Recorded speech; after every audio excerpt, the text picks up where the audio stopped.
আমাদের পাশের দেশ বাংলাদেশ, সেখানকার পুলিশ এবং সেখানকার আদালত এমন একটি কাজ করেছে যে কাজটা পৃথিবীর আর কোনো দেশে করতে পারবে না।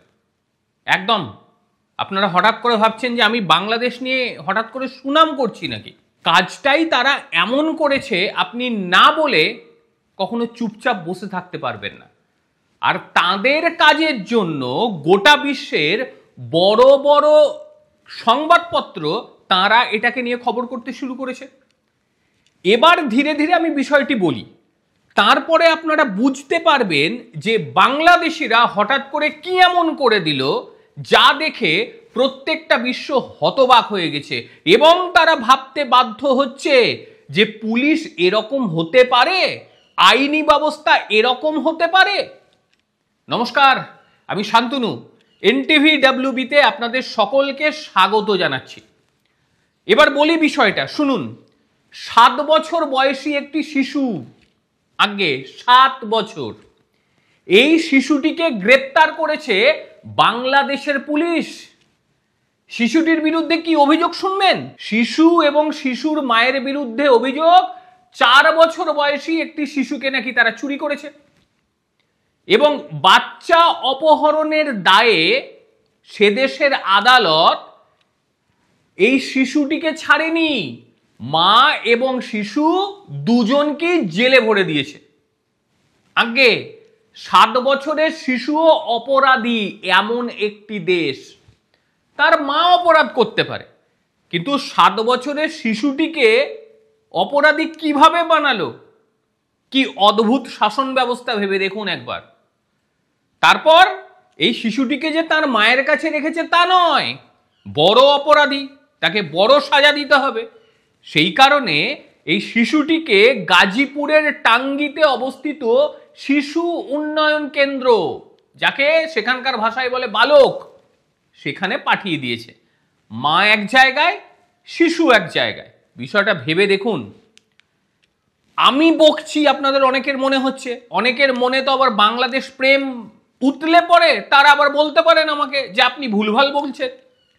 প্রথম আলো, বাংলাদেশের প্রথম শ্রেণীর দৈনিক, তারা প্রতিবেদনটা করেছে। একবার দেখুন হেডারে কি দিয়েছে। চট্টগ্রামে 7 বছরের শিশুর নামে অপহরণের মামলা নিল পুলিশ, 3 দিনেও মুক্তি পেল না, মানে 3 দিনেও মেলেনি মুক্তি। বিষয়টা বুঝতে পারছেন তো? এটা আমার কথা নয়, বাংলাদেশের পেপারই এই খবর প্রচার করেছে। আমাদের দেশের পেপার আছে, বিদেশি পেপার আছে, সেগুলো নয় আমি বাদ দিলাম, আমি সে দেশের পেপার দিয়ে উদাহরণটা দিলাম। 3 দিন আগে গ্রেপ্তারি হয়েছে এবং আইন আদালত করা হয়েছে এবং বাংলাদেশের আইন ব্যবস্থা নিয়ে এবার প্রশ্ন তুলতে শুরু করে দিয়েছে সে দেশের মানুষজন। সমাজ মাধ্যমে রীতিমতো বিতর্ক তৈরি হয়ে গেছে যে বাংলাদেশের এই নয়া আইন কি করলো, যেখানে বলা হয়েছে যে 9 বছরের কম বয়সী শিশুদেরকে হেফাজতে নেওয়া যায় না। বাংলাদেশে হয়তো হয়, তেমন কোনো বিধান রয়েছে, বিধান না থাকলে আদালত করলো কিভাবে? বুঝতে পারছেন তো দেশটা ঠিক কোন পর্যায়ে রয়েছে। পুলিশের অধীনস্থ 5 মাইল থানায় 7 বছর বয়সী এই শিশুকে গ্রেপ্তার করা হলো, আদালতে পাঠানো হলো, তারপর এই শিশুটিকে আটক করে দেয়া হলো। এটা নিয়ে বহু মানুষ প্রশ্ন তুলছে। বাংলাদেশের আইনজীবীদের একাংশ সংশ্লিষ্ট থানার অফিসার এবং চট্টগ্রামের নিম্ন আদালতের বিচারকের শাস্তি জানাচ্ছে। যারা শাস্তির দাবি করছে তারা প্রকৃত মানুষ, তাদের মধ্যে মানবীয় বোধ, মানবীয় সত্তা সবকিছু রয়েছে, সেই কারণে তারা প্রতিবাদ করছে।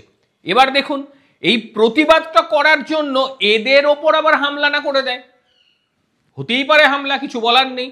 বড় ধরনের অপরাধী, মাত্র 7 বছর বয়সে এমন অপরাধ করেছে তাকে জেলে পাঠিয়ে দিতে হলো।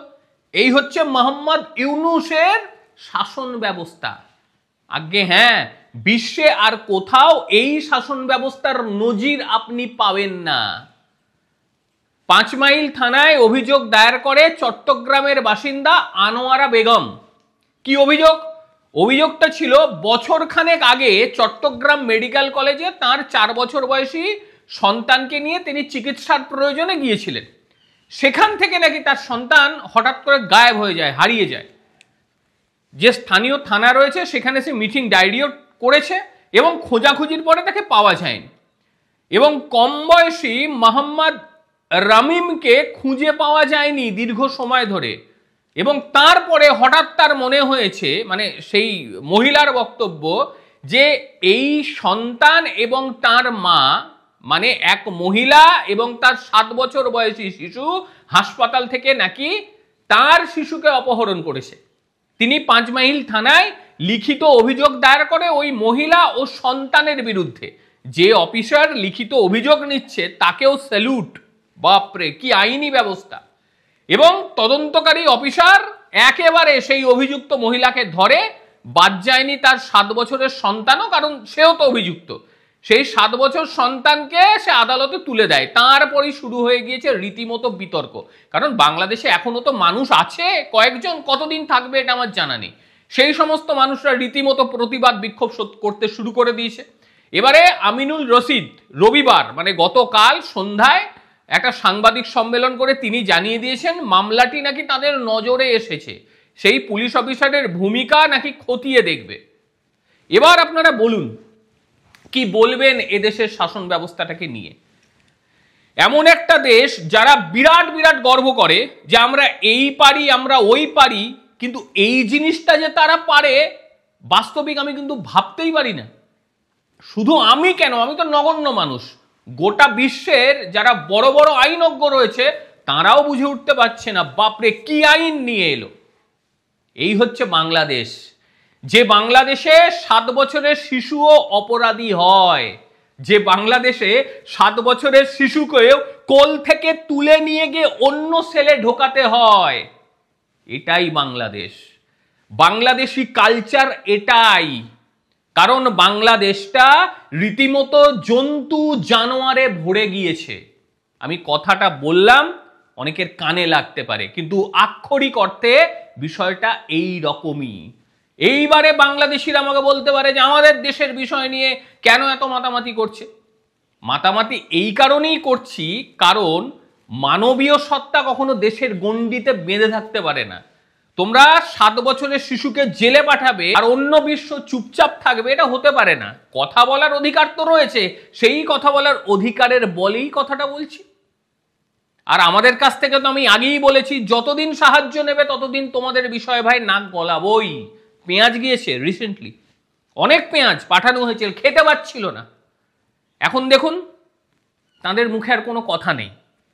কি অদ্ভুত শাসন ব্যবস্থা, 7 বছরের শিশুকে জেল। এটা এই বাংলাদেশ বলেই সম্ভব। বিশ্বের কোথাও এত নির্মম পরিহাস আর দেখেনি। যাদের এতদিন আমরা খারাপ ভাবতাম, সেই আফগানিস্তান, সেখানেও এই আইন নেই। বাংলাদেশের বাবা পাকিস্তান, সেখানেও এই আইন নেই, অথচ এরা এটার উৎপত্তি করলো। এটাই বোধহয় মৌলবাদী সরকারের একটা রূপ, একটা জঘন্য রূপ। মানবীয় সত্তার বিন্দুমাত্র ছিটে ফোঁটা নেই এই সরকারটায়। শুধুমাত্র একটা নরপিশাচ সরকার বসে রয়েছে সেখানে, যেখানে বড়রা তো সুরক্ষিত নয়, ভূমিষ্ঠ হওয়া শিশুও সুরক্ষিত নয়। এই বোকা বর্বর আইনি ব্যবস্থাটা এমন পর্যায়ে পৌঁছেছে যেখানে মানে কিছু ভাষা আসছে না বলতে। আর এই দেশটা নিয়ে যত কম আলোচনা করা যায় ততই ভালো। আমি বেশ কয়েকদিন কিন্তু এদের নিয়ে কোনো ভিডিও করিনি, কিন্তু বাধ্য হলাম, বিশ্বাস করুন। এইরকম একটা ঘটনা চোখে পড়ার পর আর চুপচাপ বসে থাকা যায় না। পুলিশ ভুল করে, বিভিন্ন দেশের পুলিশ এই ভুলভাল করতেই পারে। সে হয়তো মায়ের সঙ্গে শিশুটিকে নিয়ে চলেছে, মানলাম। এটা আদালত, এটা বিচার ব্যবস্থা, এটা বিচারকের সিদ্ধান্ত। আমার জানা নেই ভাই কি খায় এরা, কি খেয়ে আদালতে এরা বসে, আমার সত্যি জানা নেই। যাই হোক, কি বলবেন আপনারা? বাংলাদেশের এই শাসন ব্যবস্থাটাকে নিয়ে কি বলবেন? বাংলাদেশের এই আইনি ব্যবস্থাটাকে নিয়ে কি বলবেন, যেখানে 7 বছরের শিশুও অপরাধী হয়, তাকেও জেলে যেতে হয়? অবশ্যই আপনারা আপনাদের মতামত জানাবেন। প্রত্যেকে ভালো থাকবেন, সুস্থ থাকবেন। আবারও দেখা হবে অন্য কোনো দিন অন্য কোনো ভিডিওতে। ততক্ষণের জন্য নমস্কার, ভালো থাকবেন সবাই।